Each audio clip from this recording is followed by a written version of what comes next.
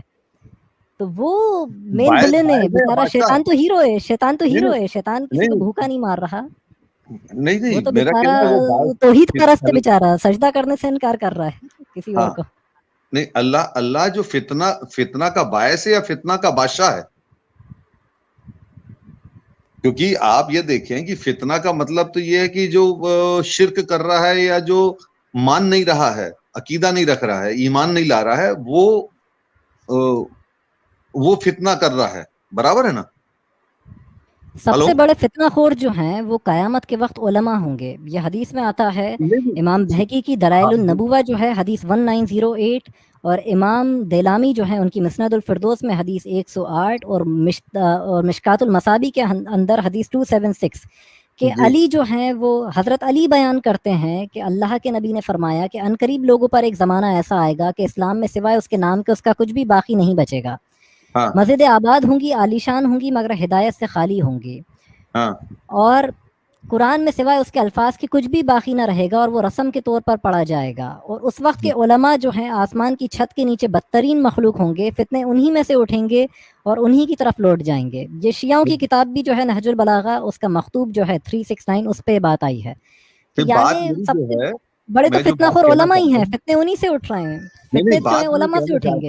جب یہ فتنہ بھی خدا کرا رہا ہے، اللہ کرا رہا ہے، اور عقیدہ بھی اللہ دلا رہا ہے، اور آج کی تاریخ میں 7 بلین 8 بلین پیپل ہیں، اس میں سے خالی 1.5 بلین تو عقیدہ والے مسلمان ہیں، اس میں بھی نہیں معلوم کتنے آپ لوگوں جیسے ہو گئے ہیں.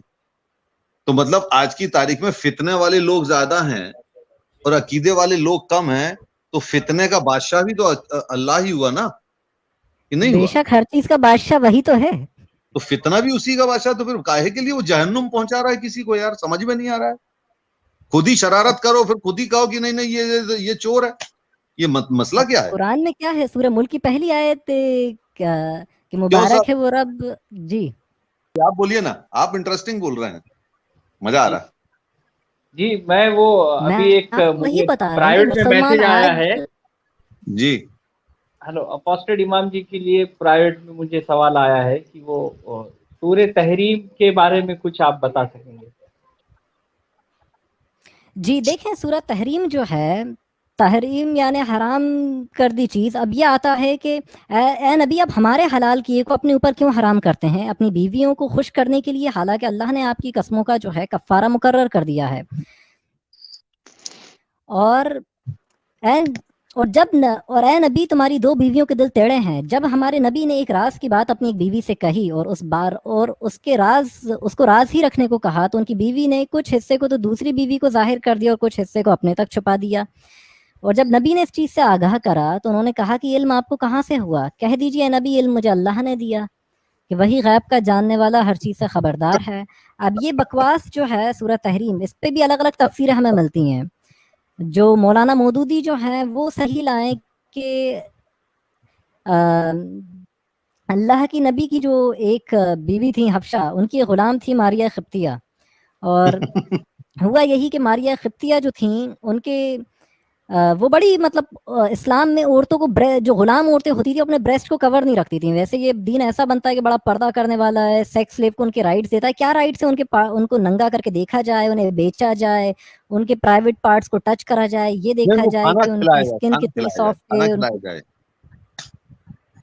ارے تو کھانا کھلاؤ تو مطلب کچھ بھی کر دو. ایک مطلب ان کے گھر بار کو مار کے ان کو صرف یہ کہ ہم تو انہیں پناہ دے رہے تھے، ان کا خیال رکھ رہے تھے. یہ سب بہانے ہیں جو یہ نان مسلمس کو دھوکہ دیتے ہیں سیکس سلیوری میں اپنے آپ کو بچانے کے لیے. یا جو ماڈرن سیکٹس ہیں اسلام کے جو آج کل بڑے پیسفل بنتے ہیں، وہ زبردستی مس انٹرپریٹیٹ کرتے ہیں باتوں کو.